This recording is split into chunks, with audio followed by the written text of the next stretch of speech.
Hello everyone, welcome to lecture 3 of week 8 of the course Power Network Analysis, in which we continue our discussion on power flow analysis. And in this discussion, we will take up a new technique of solving the power flow equations, which is Newton Raphson method. And specifically, this method will have two variants. The first variant is where the voltage phasors are expressed in terms of polar coordinates.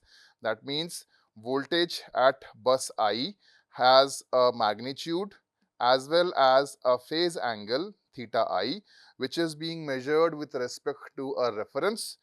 And to be specific, this reference turns out to be the bus, also known as the slack bus, swing bus, or angle reference bus, for which the phase angle is usually chosen as 0 degrees or radians for the sake of convenience. And all these phase angles, they are being measured with respect to this slack bus. So we'll assume that our voltages are of the version, or they are in polar coordinates, and accordingly the power flow equations would turn out to be transcendental equations, which we have seen earlier. And how Newton-Raphson method solves these transcendental equations is what we would see in today's discussion. In the previous lecture, we have discussed extensively about the Gauss-Seidel method of how it can solve power flow equations irrespective of whether voltages are in polar coordinates or rectangular coordinates. And we have also seen or understood that Gauss-Seidel method has slow, or I would say a linear convergence characteristic, which we discussed about in length. And it might also have convergence issues specifically for systems or cases which are highly radial, have sparse, or basically it is a problem for networks which have non-diagonal dominant Y bus, bus admittance matrix Y bus. And it also has issues in cases where there is long series compensation and so on. So we have discussed all about that in Gauss-Seidel method. The major issue being that it has slow and linear convergence. So for a large power network, the time taken to solve the power flow equations in Gauss-Seidel would be much higher. So is there a better technique to sort of reduce down this time? Yes, that is where the Newton-Raphson technique would come in. This slide basically enumerates the discussion that I had, or we had in the previous lecture on the previous slide. Gauss-Seidel method, unlike Newton-Raphson, is recursive. That means in every step, the voltages of a particular bus are updated, and the updated voltages are used in the next bus update. So that's where the recursion part comes in, whereas Newton-Raphson, or the techniques to follow what we would see, would be iterative techniques where all bus voltages, they are obtained in a single go. It has slow linear convergence, has convergence issues when the system is heavily loaded, voltage stability problem might come in. For distribution systems where R by X ratio is high, Gauss-Seidel may have difficulty in convergence. For highly radial networks with non-dominant diagonal or non-diagonal dominant Y bus, wherein it becomes highly sparse, there also Y bus will have difficulty. So basically, why this non-diagonal dominant Y bus would create an issue? If you recollect our Gauss-Seidel method, we had 1 by Yii on the right-hand side term of the Gauss-Seidel update technique. So if Yii becomes a very small number, which is diagonal loss of diagonal dominance, the ratio of 1, or the value of 1 by Yi may become errorsome, may become difficult to evaluate, and that's where for non-diagonal dominant networks, this might create a problem. Again, when the series compensation is high, the particular diagonal dominant value would be very negative, so overall line reactance may become negative, and in that case, Gauss-Seidel may also have issues. These problems that exist here, they might also be true, in fact, they're not might, they are also true for Newton-Raphson technique, and the only motivation of understanding or learning Newton-Raphson technique is to get rid of this aspect, that is, Newton-Raphson technique tends to have quadratic convergence, and that's the reason why we would understand Newton-Raphson. So if we go into Newton-Raphson technique, we'll start with a very simple discussion and then complicate the discussion as and when required. Essentially, all our equations that we have seen in power flow analysis, they are functions of some variables, basically the voltage magnitudes and phase angles in polar coordinate, or real and imaginary parts in rectangular coordinates. So if we consider these variables to be, let's say, x, and treat our functions or equations to be some function of x, then essentially we are trying to find some value of x for which the power flow equations would satisfy a particular value. Those particular values essentially refer to certain injections. We can always transform or shift those injections on the left hand side of the equation or right hand side of the equation as and when needed, and eventually at one end we will have a value 0. So essentially the purpose is that we want to find a value x star, which is the desired solution, so that a set of functions, or let's say for a simpler case, a single function f of x should take a value 0. So essentially we want to find x star for which f becomes 0. So we'll start with a single function. So f of x is a single function, x is also a single variable, and we are in pursuit of that x for which f of x becomes specifically 0. One can always say, oh, why only 0? Okay, fine. Let's say we choose a constant c where c is not 0, then we can again rewrite this equation as f of x minus c equal to 0, wherein we can transform this as g of x equal to 0, where g of x is fx minus c. That essentially is what I was trying to say when I mean that power flow equations are being solved for a particular injections. Those injections can be shifted on a particular side, so that essentially we have 0 on the other hand. So if we want to find this x star for which f equals to 0, in recursive or iterative techniques, we often tend to start with a good initial choice. We don't know actually what is x star is, but through some experience, through some mathematical curve-based analysis, one can always guess, okay, what might be the likely value of x star. So we choose that value to be x0, which is the initial estimate. And around this initial estimate, we make use of Taylor series expansion. So basically, if we use Taylor series expansion of f of x at x is equal to x0, then it would have a constant term followed by a first derivative term, second derivative term, and this continues till infinity. As many terms as possible, those function values can exist. And for Taylor series to be written or applicable, the condition for f of x is that it should first of all be continuous and it should be differentiable. If it is not differentiable, then these derivatives cannot be evaluated and hence Taylor series cannot be written. If f of x is a linear function, then one can easily estimate that for linear f of x, the Taylor series expansion will not have terms beyond the first order. If f of x is a quadratic function, then Taylor series expansion will not have terms beyond the second order, because third order derivative for quadratic function would become a constant value or 0. So depending on what order of f of x is, for linear function, it would only have two terms in Taylor series expansion. One is the constant term, the second is the first derivative term. Whereas in quadratic form of f of x, the Taylor series will have three terms, term number 1, term number 2, and the second order term. So Taylor series expansion is given in this fashion, and if x0 is a good initial estimate of actual x star, then we can make this assumption that since x0 is a good estimate of x star, we can truncate the Taylor series after the first order, no matter whether it is linear or quadratic. We can truncate the Taylor series expansion after the on or after the second order term, and we can approximate the above equation. Since we want f of x to be 0, so we can express f of x in terms of the two first order Taylor series forms, and the other higher order terms are truncated as if they are neglected, because x0 is a good initial estimate. And through this approximation, we can get our update of Newton Raphson, which says that for the next iterative value of x based on the initial choice x0, x should take this right hand side value.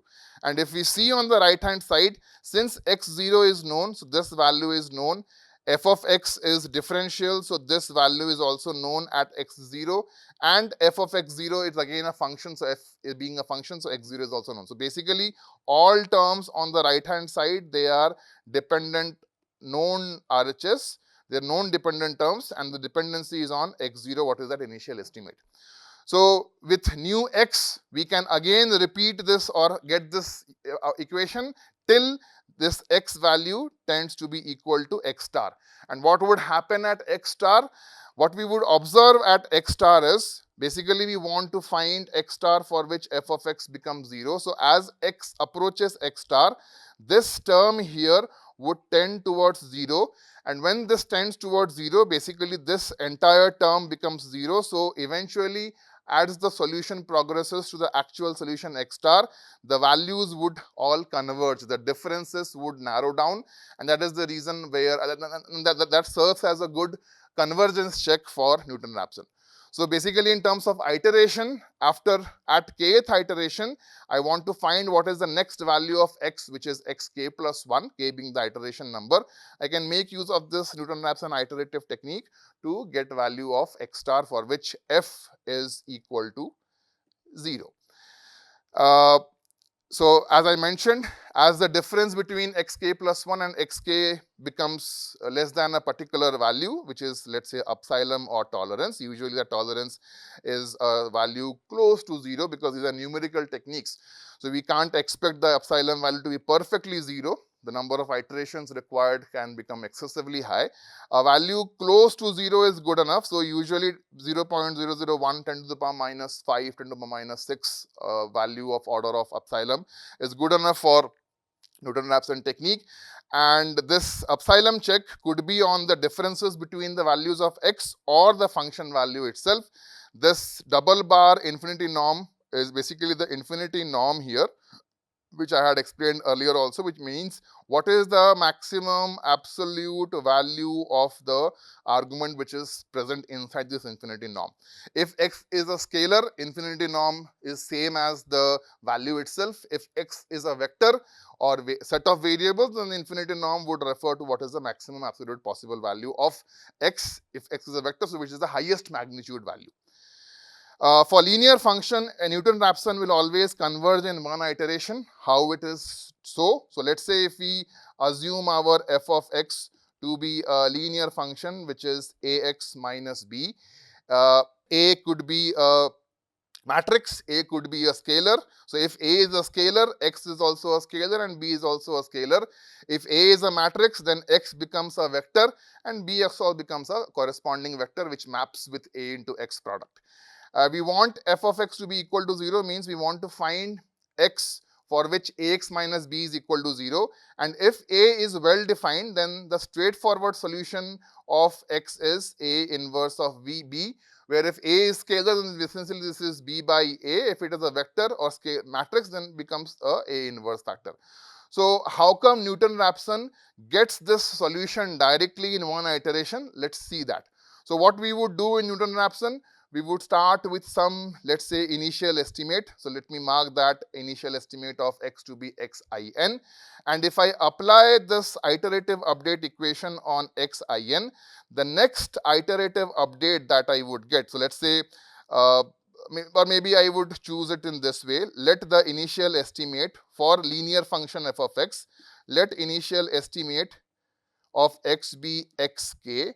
Then as per Newton Raphson iterative equation, the next iteration solution, which is xk plus 1, is equal to xk plus 1 equal to xk minus the first derivative inverse. So let us find, so for fx is equal to ax minus b, for fx is equal to ax minus b, what is the first derivative? The first derivative is a itself. So the value of df by dx at x is equal to xk, which is the initial estimate. Since a is a constant, it would remain as a. So let us put that. So we have df by dx inverse is equal to a inverse multiplied by the function value of f at xk. The function value of f at xk for ax minus b is axk minus b. So if we put that over here, ax minus b, and work out, then it becomes a inverse into axk plus a inverse of b. A inverse can exist as per the definition of A itself. So basically this becomes xk minus xk plus A inverse of B, which is A inverse of B. Xk plus 1 becomes exactly same as A inverse of B, which is what the function value of x was. And that's the reason why Newton Raphson for linear functions always converge in one iteration. For nonlinear functions, Newton Raphson typically takes few iterations. For well-defined functions, this is an order of few tens of iterations depending on the initial choice. If the initial choice x0 is very far off from x star, there might be convergence issues in Newton Raphson, and the number of iterations required may be much more depending on the distance between the initial estimate and the actual solution. If f becomes a vector of functions, then x can also become a vector of functions, because for n number of equations or n variables to be solved, we need at least n equations for one-to-one consistency. So basically x is a n cross 1 vector with n variables, and similarly f also becomes a n cross 1 vector, so that we have consistency in terms of knowns and unknowns and the number of equations involved. If we use the same iterative update equation for this n unknowns and n equations, then instead of having one single derivative, we now have a Jacobian matrix, which is a n cross n matrix.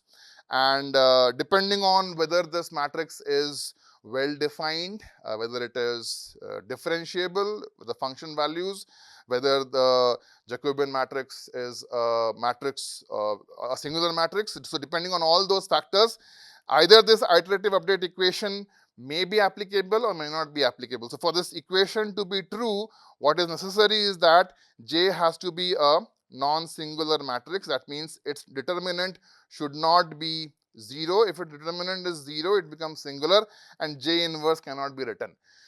And you may wonder, how come this J became a n cross n matrix? So let's work it out, the order of the equations involved.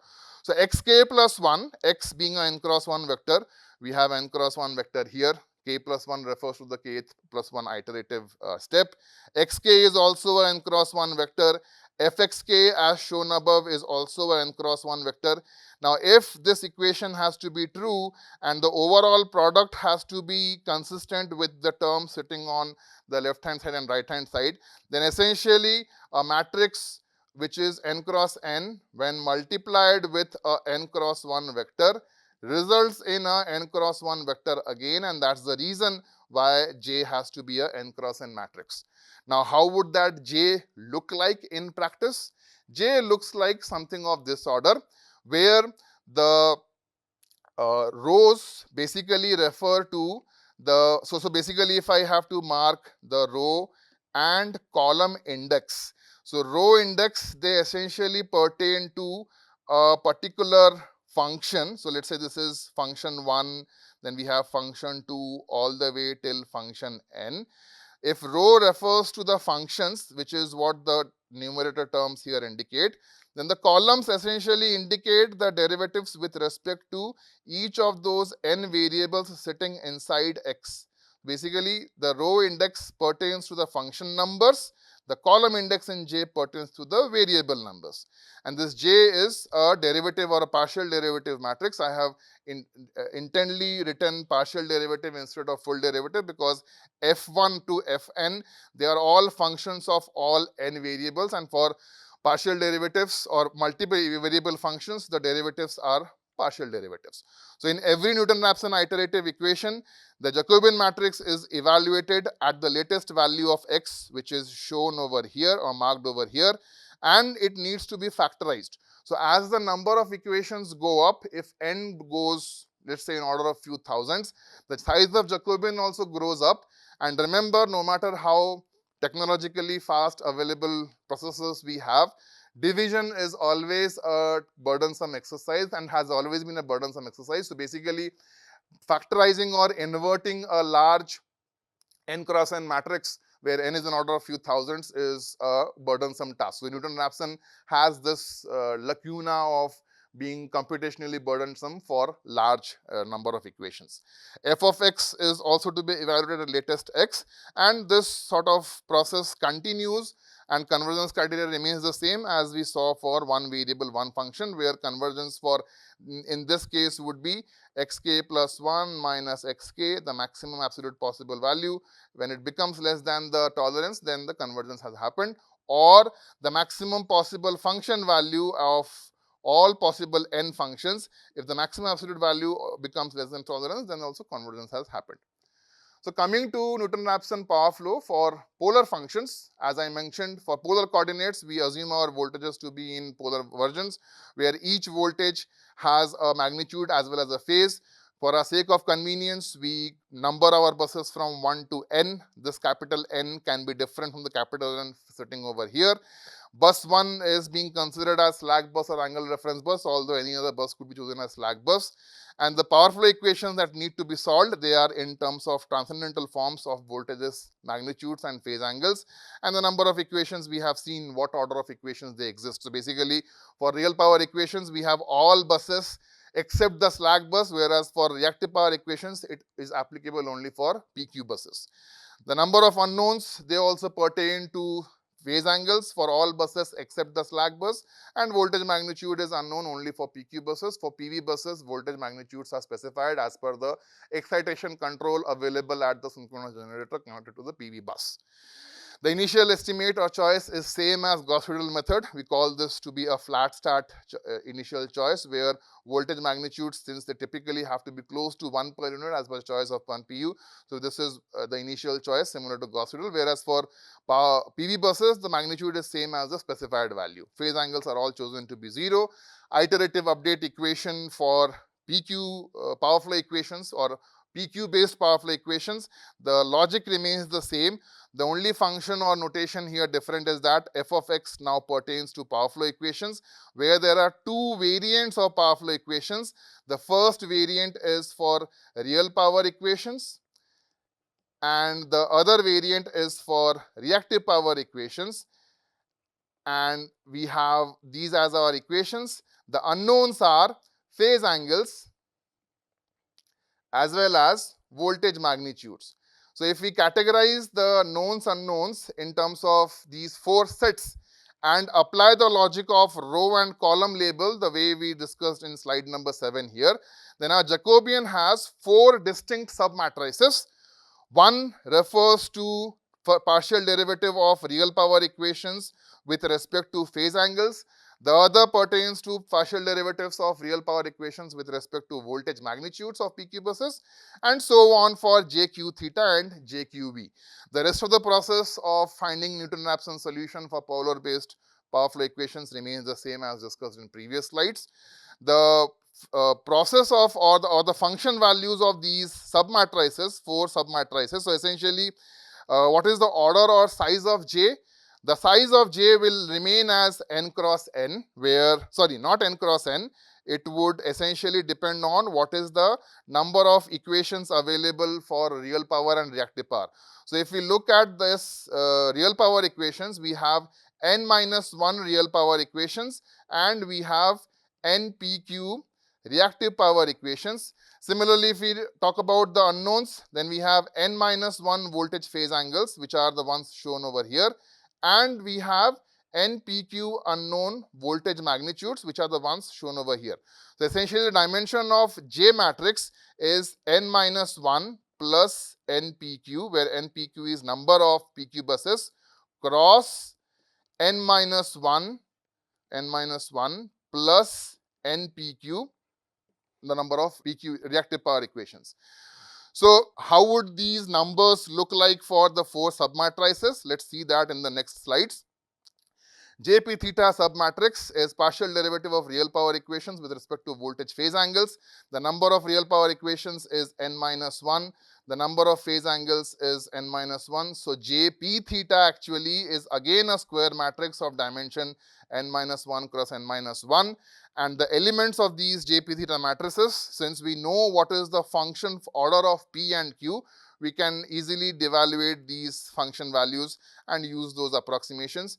I'm not going to spend much time on how these function values have to be obtained, because the expressions, once they are known with respect to theta and voltage magnitude, it's just partial derivative of p with respect to different variety of phase angles. The first is applicable when pi is being derivated with respect to theta j, where j is not the same number as bus I. So basically this pertains to non-diagonal terms of JP theta matrix, whereas this term refers to the diagonal entries of JP theta submatrix. Similarly, if we look at JPV, it is derivative of real power equations with respect to voltage magnitudes. Real power are n minus 1 in number, voltage magnitudes are npq in number, so dimension is n minus 1 cross nd, where nd is same as npq. The notation has been different. And elements of JPV again pertain to certain off-diagonal terms and diagonal terms. Similar is the case for JQ theta matrix, which is not a square matrix. So basically JPV also is not a square matrix because its dimension order is different. JQ theta is also not a usual square matrix. The orders are different, and similarly we have the corresponding off-diagonal and diagonal terms. For JQV, it turns out to be a square matrix because it is derivative of reactive power with respect to voltage magnitude. So the corresponding off-diagonal and diagonal terms, they can be obtained of this order. Please spend some time in understanding how these derivatives have been obtained. I'm sure these are very simple functions and these can easily be cross-checked and verified. The last part, or second last part in understanding Newton Raphson application, is how to handle PV to PQ switchings and PQ to PV switching, specifically handling Q limits. The notion of handling Q limits remains the same. That is, at every iteration of Newton Raphson power flow for latest solution that has been obtained, we evaluate the reactive power injection at every such PV bus. Once the injection is evaluated, we find the corresponding generation depending on what demand is connected for the PV bus. If this generation is within its limit, nothing needs to be done. The bus remains as a PV bus. Voltage magnitude for PV bus will not change. It should not become a variable at all. In case this limit is not sort of met, if it is violated, then QG is capped at the corresponding limit which it is trying to violate. Once QG is limited, similar to Gauss-Seidel, the corresponding injection becomes a known quantity. It doesn't remain an unknown quantity. So PV bus now switches to a PQ bus because voltage control action has been lost. Voltage magnitude now becomes free. It is no more fixed. And since it is now free, we have one more state variable. If we have one more state variable, we need one more equation. That equation comes in from the converted PV to PQ bus Q equation. In case there is a PV bus which was converted in previous iteration in the PQ mode, we always make a check whether it can come back to its PV status. So what we do is we reset its voltage magnitude to the specified value and we evaluate the corresponding reactive power equation injection, the generation.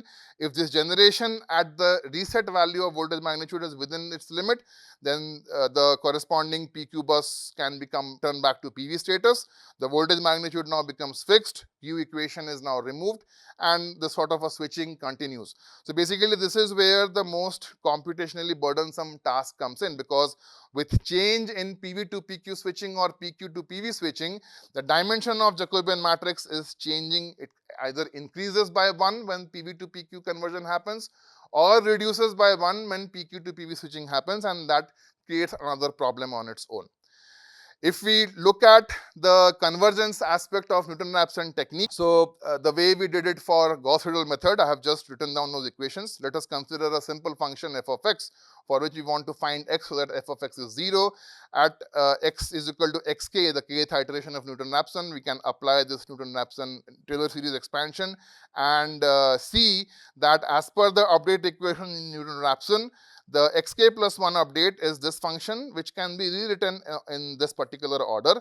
So if we substitute this value of f of xk on the right hand side over here, what we see is that we have, so this equation becomes xk minus xk plus 1 multiplied by df by dx at x is equal to xk, followed by df by dx x is equal to xk multiplied by x minus xk plus 1 by 2 factorial d2f dx square x minus xk square and so on. So this has to be 0. If we rearrange this, then df by dx first derivative is common in both these terms. So xk and xk get cancelled and hence we have left x minus xk plus 1 function multiplied by df by dx plus 1 by 2 factorial d2f by dx square x minus xk square and so on is equal to 0. If we denote this as the error in kth plus 1 iteration, then we have 1 by 2 factorial d2f square dx square. I missed one term here, df by dx, where ek plus 1 is x minus x plus xk plus 1. We have ek square, where ek is x minus xk with other terms equal to 0. If we put these right hand side terms on over here, we have ek plus 1 is proportional to ek square with some other term sitting over here, which means that ek plus 1 is proportional to square of the error in the previous iterative step, which indicates that Newton Raphson has quadratic convergence and hence it is little faster than Gauss-Seidel method. That's all for this discussion. In the next lecture, we will see an example of application of Newton Raphson method for polar coordinates and take up the discussion on how Newton Raphson would work when voltages are in rectangular coordinates. Thank you.